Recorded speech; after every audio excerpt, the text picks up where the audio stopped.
Hello and welcome everyone to the Entrepreneur's Journey. I'm really excited about launching the first show today. We did have a launch back in August, but due to some unforeseen circumstances in my own life and other people's as well, I had to postpone it. But the good thing is I chose a different platform and now we're on Blab. Blab's nice and easy for you to use, whether you're a guest or you're even in the audience. We'd love for you to interact and engage. If you're using Blab for the first time, on the right hand side you can interact and engage with us in the comments. And if you're new here and you want to tweet it out, tweet the event out, you can tweet it out on the right hand side, on the left hand side. So let me tell you a bit more about the show before we get started. The Entrepreneur's Journey. The idea of the show is where I bring together entrepreneurs from around the world and I share their story and journey to success. From where they first started, their humble beginnings, and I would actually go as far as saying even before they started their business. So what led them to even start their business in the first place? And then we go through some of their challenges and obstacles, trials and tribulations. And then finally we look at what they're doing now and why they're doing what they're doing. But in between that, we're going to look at somehow if there's a shift that's really changed the way they think, that's allowed them to really generate the success that they want in their business or they have in their business today.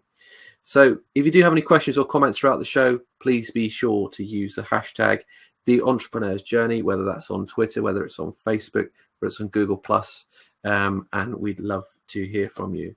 So let me jump into our guest. We've got Brian Maudsley here today, credible guest from South Africa. Before we jump into your story, Brian, if you could give us a short snippet of who you are and what you do. I actually quite like being asked that question because the very first thing I always say is I'm an entrepreneur. I quite enjoy filling in forms these days where they ask what is your job title, and I simply put there entrepreneur because that's what I am. My current business that I'm involved in is a social media marketing company where we aim to educate people, help organizations and brands get the word out on social media. And a big part of that in recent times has been training, which I thoroughly enjoy. I enjoy being in front of a crowd. So that's really where I am. And that company is called Inside Man. Perfect. So we'll talk more about Inside Man a bit later. But again, what I wanted to find out more importantly than anything else today is your story, because every entrepreneur has their amazing, empowering story. So before you started your business, before you became an entrepreneur, take us back in time to maybe 10 years ago, 15 years ago, however long ago that may be. Tell us a bit more about where you started, maybe a point in your life where you wanted to do something different. Well, I actually consider myself to be a lifelong entrepreneur. The reason I say that is even when I was at high school, I was in a boarding house and I was always looking for an angle. Back then, I didn't even know the term entrepreneur even existed. Look, I'm 39, just turned 39 recently. So this is almost, can't believe it, it's almost 2 decades ago, more than. Always looking for an opportunity. I used to knock on doors and ask if I could wash cars and, to raise a little bit of extra money. But really where I think the penny dropped and I decided that it was time to do my own thing was I'd been working for a couple of years for a corporate here in South Africa after having traveled Europe for a while. So it was probably around 2010. I'd always had the idea I'd love to work for myself, but it had never really solidified into taking action. And I saw an opportunity to get involved in a renewable energy project. And look, I learned a lot from it, made a couple of really big mistakes, spent a hell of a lot of time, money, and effort on something that unfortunately didn't amount to anything tangible. It did open my eyes up to the world of social media, specifically because I needed to leverage social media to promote one of the projects or the crowdfunding that I was doing for the renewable energy project. And I saw the power. And from there, having been in the IT field for many years, it became quite apparent that it's a big deal. I mean, granted, Yeah. You know, Google is only 17 years old. You know, so it's not like the automotive industry, which has been around for decades or many, many decades. It's quite a new phenomenon, and just like the internet, it hasn't been around for that long.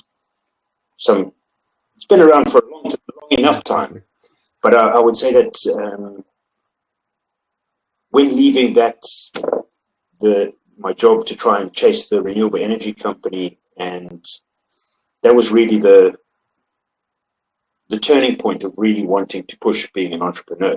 And eventually that turned into Inside Man, which I commented to a staff member today. We're in the best position that we've been in since the company started, and it's been a little bit of a long journey, but it's nice to be here. If I was going to ask you a question then, so before you started your journey into entrepreneurship and you left your job, was there any fear within you, any doubts about like taking that step that was sort of within you and you thought, I'm not sure if I can truly make a success of this. I'm not really sure if I can take that step. Is there anything there? No, there definitely was. I think it was quite a to and fro battle where you have moments where you absolutely hate your job and you want to start something on your own. There's that. Then there's other times that you think, well, there's the security, you know, there's that monthly paycheck that is guaranteed. And then there's the other side where you know that there's a ceiling on that. So you've got all of these factors playing in on your decision to take that leap. But I'll be honest with you, it is an extremely nerve-wracking, and if it weren't for the support of my wife specifically, and I'm talking moral support primarily, I think it would have been longer before I'd actually made that decision. But to answer your question in a nutshell, it was an extremely difficult decision because it's scary. You don't know what's going to be happening. It's a big unknown. Yeah. Well, I think the show The Entrepreneur's Journey is actually inspired by The Hero's Journey, obviously by Joseph Campbell. And I think the reason why I always ask that question, like if you had any fear or doubt, was because whenever we look to do something different, something new, and something that's beyond our realm of consciousness in some respect at that time, we naturally have this fear ingrained within us. So that was your sort of fear that was maybe preventing you from moving forward, and you had those mentoring guides that helped you through. Sure. So if I was to ask you, who is your inspiration? Who was the person that really you looked up to, or the person that gave you inspiration and really helped you take that next step on your journey? Look, I was part of the renewable energy company. I entered a couple of entrepreneur competitions and was quite fortunate to score quite well and win a couple of, or get close to the top of a few. And one of the prizes I won was to spend some time with a business coach. And as much as he was involved in my life at the time that I made that decision to go out 100% on my own, I wouldn't really be able to tell you that there was one particular individual that stood out. I think it was years of reading about the success stories of other entrepreneurs, and I think it was just a combination of all of that experience and it being the right time to do it. I can't say that one individual stands out. There's obviously, it was a lot of people that were involved. Yeah, no, that's fantastic. I mean, I'm inspired by so many different entrepreneurs like Tony Robbins. Jim Rohn's one of my favorites, but there's so many out there. I'm a big fan of Zig Ziglar. Tony Robbins was the very first self-help book that I ever read was Unlimited Power. And it started me on a journey of self-discovery and that quest to learn more about controlling my own destiny. And I like Tony Robbins. He's cool. He's cool. Lots of energy. Definitely. No, it's good, isn't it? It's very good. So we move through your journey a bit more and we look at some of the challenges. We've all faced challenges. I've yet to meet an entrepreneur that hasn't had its challenges and obstacles, trials and tribulations. What Joseph Campbell calls his road of trials. So tell me a bit more about some of the challenges that you faced, even probably from the early days through to some of the more complicated challenges, and what you've done to overcome some of the things that you'd faced in order to, create some success in your business. Okay, well, I would say that the biggest challenge, I think this is applicable to all entrepreneurs, is the inability to say no. You strive for cash, you starting your business, and there appears to be an opportunity to make some money. And the biggest challenge for those entrepreneurs is you would think it would be foolish to turn away an opportunity. But I didn't turn away a couple of what I thought were opportunities, and the lessons that I learned there was not to chase the money. And as contradictory as that might sound, we are in business to make money. If you're simply chasing the money for the money's sake, you're quite easily led down the wrong path. And I spent almost 3 to 6 months working on projects that turned into absolutely nothing, and my business, it literally was, I was a month away from getting a job. And let me assure you, I think I would probably, I'm not suited to work for people. I don't do well working for other people, and I don't think I would really do well going back into the job market, especially after running my own business. So it was tough times, and I think the advice or the words of wisdom that I'd be able to offer guys is that try to pick those battles very carefully and stick to your core, what you're good at, and not just simply chase the money for the sake of the money. Yeah, no, definitely. And one of the things I keep bringing up Joseph Campbell and his journeys, but one of the problems with going on our journey, or one of the challenges that we face, that are often those temptations, like Joseph Campbell calls them, obviously usually sexual temptations. But obviously when we're in business, it's not quite sexual, but the temptation of money, the temptation that money can bring us happiness, money can bring us to success. And like when you said, like I followed my heart, I followed what I was passionate about, followed what I was good at. And that was really your driver to really create the success. And you wouldn't accept anything other than that, which I think is fantastic. Obviously, you're on your own, the right path for you, which is brilliant. So, one of my favorite stories about success is if your goal in life is to sell your house, sell your car, move out of the city, live in the forest, and live off the land. If you sell your car, sell your house, get rid of everything, move out of the city, live in the forest, and live off the land, you are an extremely successful human being. Now, how you perceive success and how I perceive success we may not see that story as a success for us, but that individual is an extremely successful human being. And I think it's important to identify what is success for you and then chase that. Can I ask you a question, Andy?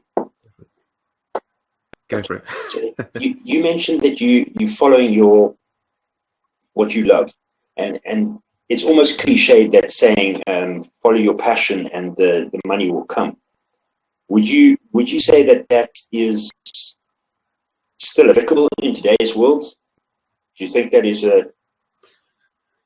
that realistic? I would say it's a difficult one. I would say it takes some time to find our passion, our purpose, and what we love to do. Maybe we could be in a part-time job or a position where we can find ourselves and connect with who we really are and what we want to do. But I do definitely believe that if we follow our passion and our purpose, then we can truly create the life we want to lead and have the success that we want. And like you said, defining your own success is really important. What does success mean to you? Sure. So yeah, I would definitely say yes for that. Yeah. Cool. Yeah. Good to know. So as we move forward, I always ask people whether was there a big shift that happened within you that made you realize that I can be successful? I've had this lack of money, lack of wealth in my life, but now I realise that I can make it happen. Definitely. Was there anything like that? Because obviously you went through that stage of not having the money. I would say it probably happened about a year and a half, maybe a year ago. I made that decision to move into new premises, and everybody was working remotely prior to that, and we moved into premises, and it just seemed as if the sum of the math of everybody just exponentially increased the amount of productivity. And I thought to myself, now we're on the right track. And I actually started feeling the momentum increase. Granted, since then, we've had a couple of slips, but such as business. And in the last couple of weeks, probably the last 2 weeks, I really do feel as if that there has been a definite quickening. But the original, that moment was about a year ago. And I wouldn't necessarily put it down to just moving into the premises. It was more being able to see what we could do as a team. You know, everybody who starts a business, often they're starting on their own. And it's a tough slog, you know, doing everything yourself. Once you start getting a reasonable team together and people you can trust, then it just really gets really exciting. Yeah. So when you came together as a team, and you started working together, and you started seeing the changes and the shifts, was there any changes in dynamics between you and the team as well? Would you say? Definitely.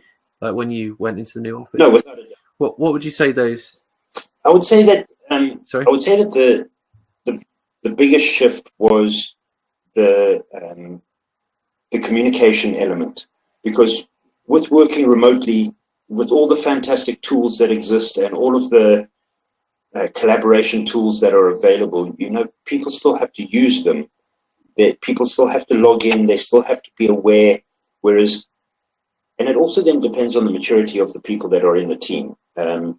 Working from home works for some people and others not.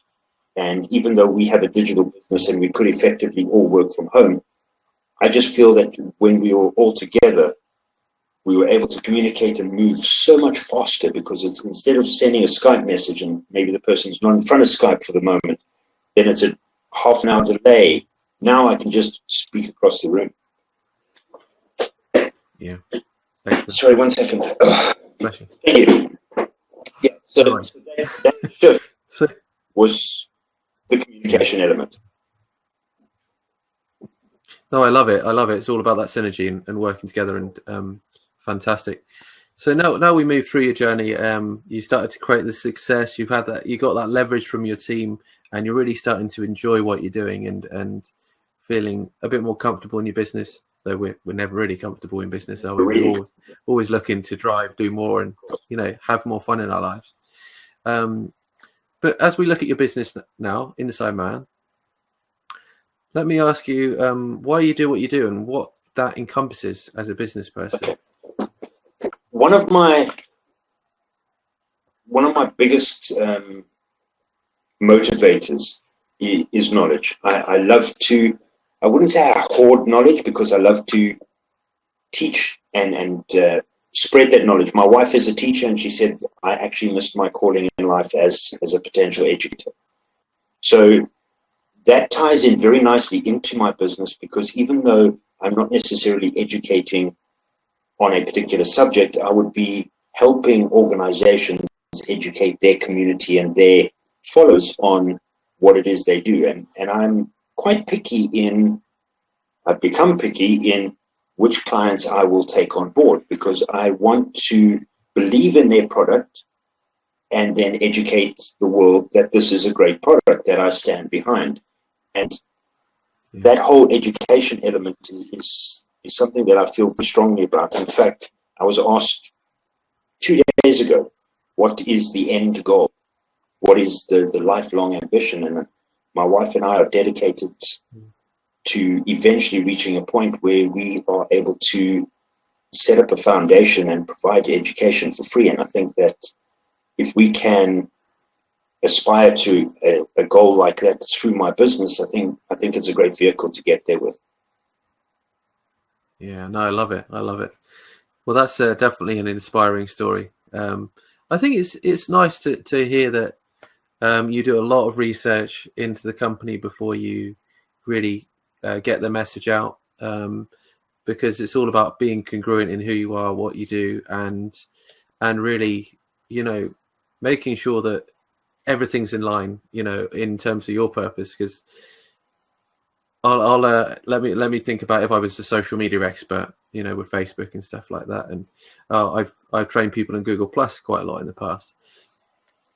If an oil company came to me and said, "Look, I'd love for you to help get the word out about my business," I would gladly say, "I'm sorry, I don't feel like I can help you there," because that's not. I'm very similar with you. I'm all about sustainability, renewable energy, and making a difference in the world. And I like working with those types of businesses. So who would be your ideal client then in terms of your work? To be honest, my absolute favorite customer are tech entrepreneurs. And as much as that might not be the most noble of causes, I am an entrepreneur and I really like the opportunity to support those types of businesses. The biggest problem with entrepreneurs is they're generally a little bit cash strapped, so it's sometimes a little bit difficult. That said, I routinely take on pro bono projects, specifically in the disability sector or the education sector, to help get those. And in fact, I'm working with a fantastic organization at the moment, specifically in the non-profit organization field. And it's very rewarding, spiritually rewarding, not necessarily financial. But that's an important element in life that you need to ensure is topped up. Otherwise, you become void and chasing the money. I'll give you an example. I had a young lady approach me about a year ago. And it might be a bit of a contentious subject, but she had written an erotic novel, and she wanted me to promote it. And I said, "I'm sorry, I can't. It doesn't sit well with me. I would not really be able to offer the level of authenticity that you would be expecting." Yeah. A lot of times, what I like to do is actually make use of the service or product that my client sells to their customers. A perfect example is at a restaurant that I ran their social media for a while ago. I literally ate every single dish on that menu. I used to visit there probably 2 or 3 times a month, and I made it a point. I mean, I played golf with the owners, I really tried to almost become friends with them so that when I took their product to market, I could do it with a level of authenticity, and it was genuine, and their food is phenomenal. It's still phenomenal, even though they're not a client anymore. So I try to, I try to actually experience what they sell or the services they distribute, so that I can speak with a level of authenticity, and it has to be in line with my personal beliefs. Yeah, no, that's fantastic, and congruent with what I'm all about as well. Obviously, as you know, I get very involved with my clients. I like working with people on quite a deep level, and seeing people grow, develop, and transform. That's what I love to see. I'm a techie as well, so I love the tech side of things. So it's good that you've got the tech side of things as well. But it's brilliant. So where can we find out more about yourself and what you do? Maybe website, social media. Sure. Obviously, insideman.co.za, but really where I spend most of my time is obviously on Twitter, at brianmaudsley.co.za. Sorry, at Brian Maudsley. Had I known how big Twitter would have become in my life, I must be honest, I probably would have rethought the Twitter handle back in the day. I know I can change it now, but I don't want to. Maudsley is a little bit difficult for some people to wrap their head around in terms of the spelling, but you can always find me on there. And I mean, if you type Brian Maudsley in Google, I'm quite happy to say that the first of the 10 results on the first page, 9 are me. The other one is some PhD, somebody from Florida, so it's still not a bad thing. At least it's not a dodgy person. The good thing is, if you're watching this on Blab, whether it's a replay or whether it's a live show, you can hover over our names and you can visit Brian's Twitter profile straight from Blab, which I think is absolutely fantastic. So you can follow him straight away there, and obviously you can have links to all of his websites straight from there, which is absolutely fantastic. What I will say is thank you, Brian, for not having me on the show, because you are the guest today. But no, it's a pleasure for you to be on the show today and be a guest, and thank you for sharing your inspiring business story. It's been great to have an insight into your life in some way or form. So now I'll use that line that you had earlier on. Thank you for having me on your show. I really do appreciate it. And what I will do is obviously each week I will try and make the time to obviously check in and follow your journey of this particular show and try and get the word out there for more people to become aware that this exists. Yeah, thanks very much. That'll be fantastic. What we'll do is I'll invite people in to ask questions. There's not a huge amount of people here today. It's the first show, but I had to change the room, so we had to restart. So that's a slight shame. What I will say is, for those of you who want to understand your empowering business story and write a business story for yourself and your brand, I'd love to hear from you. Please get in touch. And if you want to use the hero's journey as a transformational tool to grow yourself and your life and really start to get success in what you do, I'd love to hear from you as well. You can find out more about me at www.theentrepreneur'sjourney.tv. The Entrepreneur's Journey. Create your empowering business story. Interviewing successful entrepreneurs from around the world to share their inspiring journey to success. Tune in live every week for your weekly dose of inspiration. Visit www.theentrepreneur'sjourney.tv for previous episodes.